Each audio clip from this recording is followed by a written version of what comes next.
Trump tariff के साथ से पाकिस्तान स्टॉक एक्सचेंज में भौचाल। 100 इंडेक्स ने 4 नफ्सियाती हदें खो दी हैं।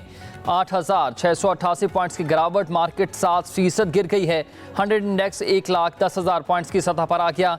कारोबार के दौरान 450 कंपनीज के शेयर्स का लेन देन हुआ। सिर्फ 50 कंपनीज में तेजी, 357 में मंदी रही। 43 अरब रुपए मालियत के 51 करोड़ शेयर्स के सौदे हुए, जिसके बाद कारोबार को रोक दिया गया। बाद हजार ट्रेडिंग में थोड़ी बेहतरी आई है। कारोबार के अख्ताम पर 100 इंडेक्स 3,882 पॉइंट्स की कमी के साथ 1,14,909 पॉइंट्स पर बंद हुआ। 100 इंडेक्स की बुलंद तरीन सतह 1,17,601 पॉइंट्स है। कम तरीन सतह 1,01,03 पॉइंट्स रही।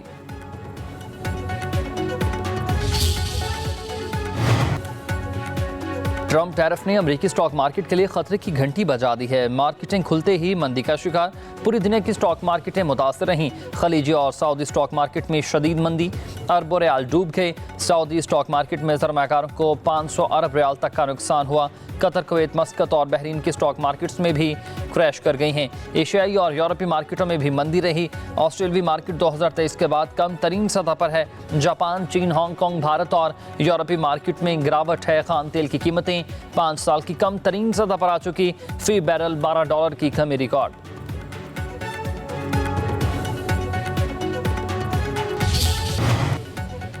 बिजली की कीमतों में 7.5 रुपए कमी करके आवाम को बड़ा रिलीफ दिया। मजीद कमी के लिए इस्लाहात का अमल भी जारी है। वज़ीर आज़म का इस्लामाबाद में इजलास से खिताब, कहा कि मैरी टाइम शोबे में इस्लाहात के लिए टास्क फोर्स कायम की गई है। बंदरगाहों पर कंटेनर्स की मौजूदगी के दौरान को कम से कम करने के लिए लाहेअमल बनाया जाएगा। अल्लाह ताला का शुक्र है कि हमने माइक्रो इकनॉमिक इस्तेहकाम हासिल किया। कोशिश है कि मौजूदा तेल की कीमतों में कमी का फ़ायदा मईशत और आवाम को ही पहुँचेगा। इजलास में army chief general Syed Asim Munir, नायब वज़ीर आज़म इसहाक डार, वफाकी वज़रा, गवर्नर, स्टेट बैंक की शिरकत। वज़ीर आज़म को कराची पोर्ट ट्रस्ट में तरबियत याफ्ता अफराद को लाने के लिए हिकमत अमली पेश की गई।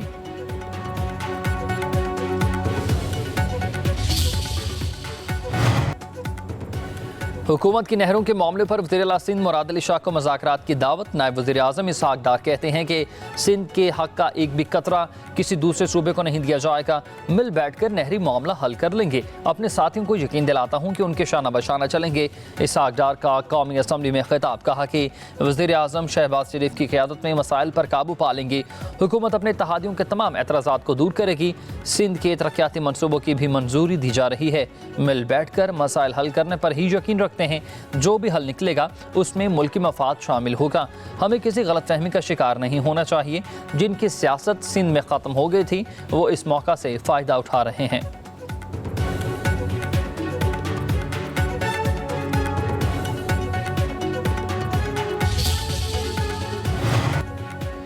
वज़ीर ख़ारिजा इसहाक डार और अमरीकी वज़ीर ख़ारिजा मार्को रूबियो के दरमियान टेलीफोनिक राबता, दो तरफ़ा ताल्लुकात, इलाक़ाई सलामती और इक़्तिसादी ताउन पर तबादला ख़याल।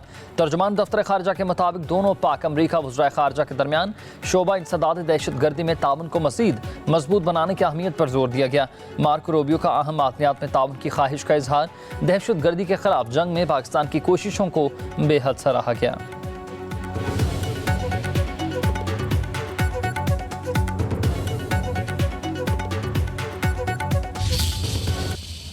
अमेरिकन कांग्रेस में सैकड़ों ऐसी बिलें आ जाती है, वो प्रोसेस हो जाता है, साल लग जाते हैं, लोग अपने प्रोसेस करते हैं। अमेरिकन काकस की बात सामने आ रही है कि वो पाकिस्तान विजिट करी। पाकिस्तान तरीके इंसाफ से किसी ने ऑफिशियली कोई राब्ता नहीं, किसी ने कोई राब्ता नहीं किया। एस्टेब्लिशमेंट के साथ जो एक नए राब्तों से मुताल्लिक बातचीत हो रही है, तो क्या वो एस्टेब्लिश हो चुके हैं? उन राब्तों से मैं इतना ही बाखबर हूँ जितना आप बाखबर है। पाकिस्तान तहरीक इंसाफ आइंदा का लायामल जो तय करेगी, अलायंस के साथ तय करेंगे। हम जमहूरी पार्टी, हम बात करते हैं। हम ये नहीं किसी सूरत कह रहे हैं कि आप बात न करें, बट मैं ये कह रहा हूँ कि अगर आपने बात करनी है तो पार्टी के प्लेटफॉर्म पे अंदर बात करें।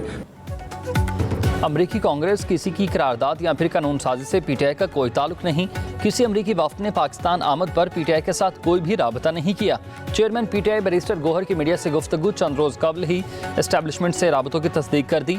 कहा कि मुल्क और जमहूरियत के लिए मुज़ाकरात होने चाहिए, होगा वही जो बानी और पार्टी कहेगी। इख्तलाफात तो आपस में होते रहते हैं। पीटीआई जमहूरी पार्टी है, किसी को भी बोलने से मना नहीं करते। कह दिया है कि बात करनी है तो फिर पार्टी के अंदर करें। आइंदा का लाहेअमल इत्तेहादियों के साथ मिलकर तय करेंगे।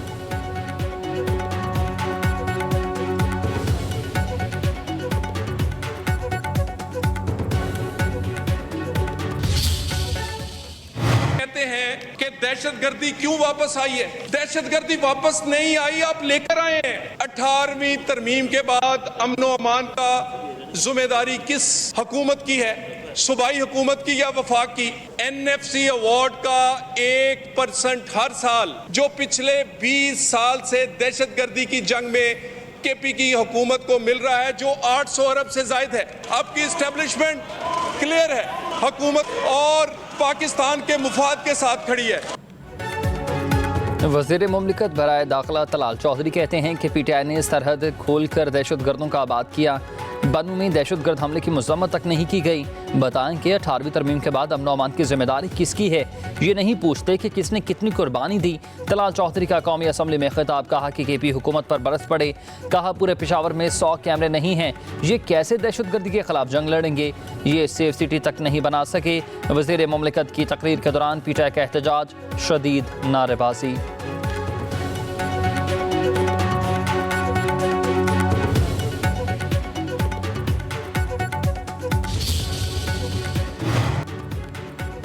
गवर्नर सिंध कामरान सिसोदी का वज़ीर आज़म शहबाज शरीफ को ख़त लिखा गया। कराची के तरक्याती मनसूबों के लिए 100 अरब रुपए मांग लिए। फंड्स फौरी जारी करने की अपील। मेयर कराची की दी मनसूबों की फहरिस्त भी वज़ीर आज़म को अरसाल। गवर्नर सिंध ने कहा कि पाकिस्तान की मईशत में कराची रीढ़ की हड्डी है। खसूसी ग्रांट से बहुत से मसाइल हल हो सकते हैं। मुआशी और माशरती चैलेंजेस से निपटने में आसानी होगी।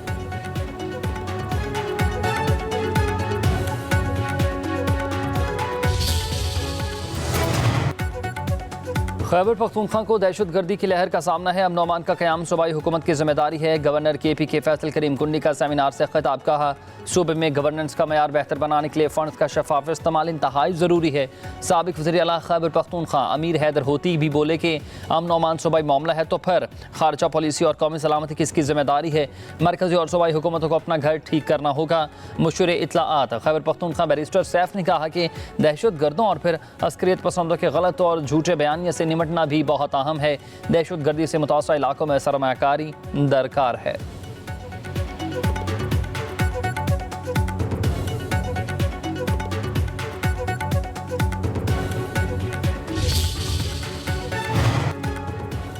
वज़ीर आला मुराद अली शाह के सिंध में अमन व अमान की सूरत हाल हर सूरत में बेहतर बनाने के अहकामात। लाड़काना और सखर डिवीजन में पुलिसिंग को मज़ीद मौसर और मुस्तहकम करने की हिदायत। इजलास की सदारत करते हुए कहा कि दुकानों पर नए और इस्तेमाल शुदा मोबाइल फ़ोन्स की खरीदो फरोख्त का बाकायदा तौर पर रिकॉर्ड होना चाहिए। सिर्फ मुकम्मल डेटा रखने वाले मोबाइल फ़ोन्स की खरीदो फरोख्त की इजाज़त है।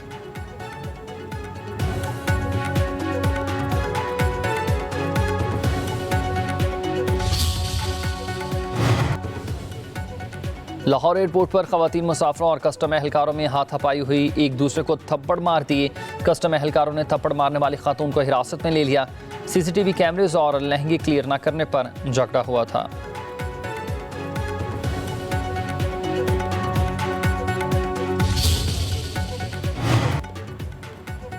PIA की पेरिस जाने वाली प्रवास में मुसाफिर का फ़ज़ाई मेज़बानों पर हमला। मुसाफिर के खिलाफ कानून तंबाकू नोशी की कोशिश। रोके जाने पर मुसाफिर का खातून फ़ज़ाई मेज़बान पर तशद्दुद। फ़्लाइट स्टूअर्ड और कप्तान पर भी हमला कर दिया।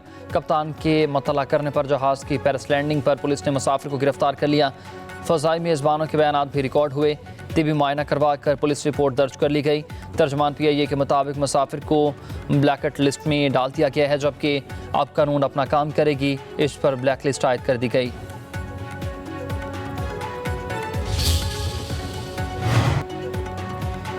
गुलकार सलमान अहमद के खिलाफ PK एक्ट के तहत मुकदमा दर्ज हुआ। इदारों और रियासत मुखालिफ प्रोपागंडा करने पर गुलकार के खिलाफ थाना डिफेंस A में पुलिस की मदीयत में मुकदमा दर्ज किया गया। मतन के मुताबिक सलमान अहमद ने कौमी इदारों के खिलाफ सोशल मीडिया पर झूठा प्रोपागंडा किया। सोशल मीडिया पर नफरत अंगेज पोस्ट भी वायरल की।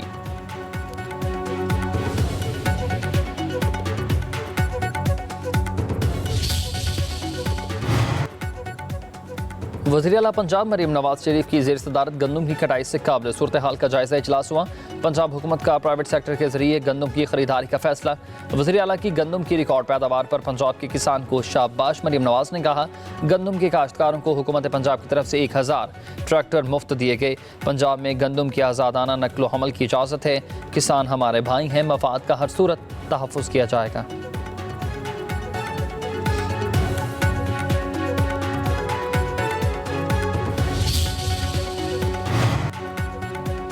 पंजाब के मुख्तलिफ शहरों में 1500 इलेक्ट्रिक बसें चलाने की मंजूरी दी गई है। पहले मरहले में लाहौर और गुजरावाला में इलेक्ट्रिक बसें चलाई जाएंगी। वज़ीर-ए-आला पंजाब मरीम नवाज की ज़ेर सदारत इजलास हुआ। सरगोदा, शेखुपुरा, सियालकोट, गुजरात, रहीम यार खान, डीजी खान में ट्रांसपोर्ट सिस्टम पर इत्तफाक। वज़ीर-ए-आला का पहले मरहले में 380 इलेक्ट्रॉनिक बसों की खरीदारी का अमल जल्द अज जल्द मुकम्मल करने का भी हुक्म जारी। लाहौर में येलो लाइन इलेक्ट्रिक बस के ट्रैक की प्लानिंग के लिए 15 रोज़ की मोहलत। मरीम नवाज कहती हैं कि सबकी वज़ीर-ए-आला हूँ, ख्वाहिश है कि पंजाब के हर बड़े शहर में शानदार और जदीद तरीन बस सिस्टम मौजूद हो।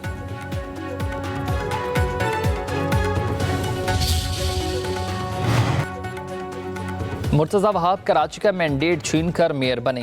गुज़िश्ता 2 साल से मेयर कराची की नशिस्त पर कब्जा है। MQM के रहनुमा फारूक सत्तार की मीडिया से गुफ्तगू वो कहते हैं कि पीपल्स पार्टी के तर्जुमान इंतशार की सियासत करते हैं। गवर्नर के खिलाफ बात करके अपनी कारकर्दगी पर पर्दा डालने की कोशिश की जा रही है। ट्रैफिक हादसात और वज़ीर-ए-आला से इनका एहतसाब होना चाहिए। बताया जाए कि कंटेनर माफिया के खिलाफ अब तक क्या कार्रवाई की गई।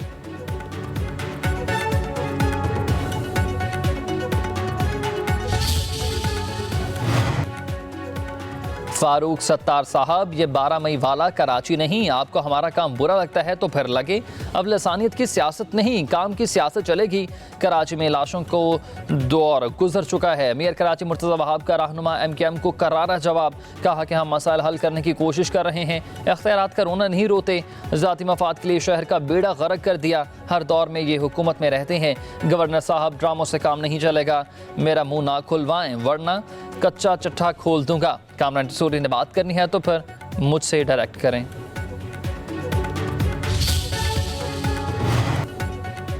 साजिशें करने वाले पाकिस्तान दुश्मनों के खिलाफ अब डंडा चलेगा। सेंटर फैसल बाउठा ने खबरदार कर दिया। समाजी राबते की वेबसाइट एक्स पर पैगाम में लिखा कि पाकिस्तान के खिलाफ किसी भी किस्म की साजिश पहले से बर्दाश्त नहीं की जाएगी, अब बर्दाश्त नहीं की जाएगी। बैरूनी ताकतों के हाथों खेलने वाले मुल्क दुश्मन अनासिर की गिरफ्तारियाँ होंगी। मई में पाकिस्तान के लिए मस्बत खबरें सामने आएंगी।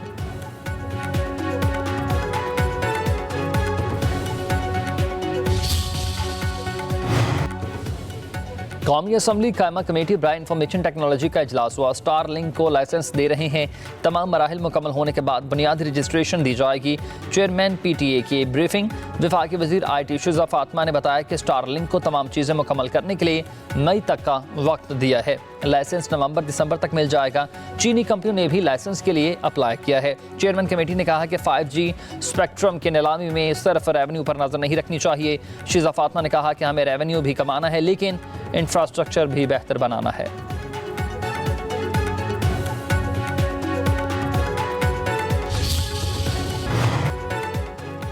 मुल्क भर में गर्मी बढ़ने लगी है। लाहौर का दर्जा हरारत 37 और कराची का 34 डिग्री सेंटीग्रेड रिकॉर्ड। महकमे मौसमियात ने सिंध में गर्मी की हालिया लहर को हीट वेव करार दे दिया। पारा 5 से 7 डिग्री सेंटीग्रेड बढ़ने की पेशगोई की गई है। महकमे मौसमियात के मुताबिक कराची में मौसम गर्म रहेगा। लाड़काना, जैकबाबाद, शिकारपुर, कशमूर, कंबर, शहदादकोट, घोट की सखर, नौशहरा, फिरोज, शहीद बेनज़ीराबाद, खैरपुर, जामशोर और हैदराबाद के अजला में हीट वेव की लपेट में रहेंगे।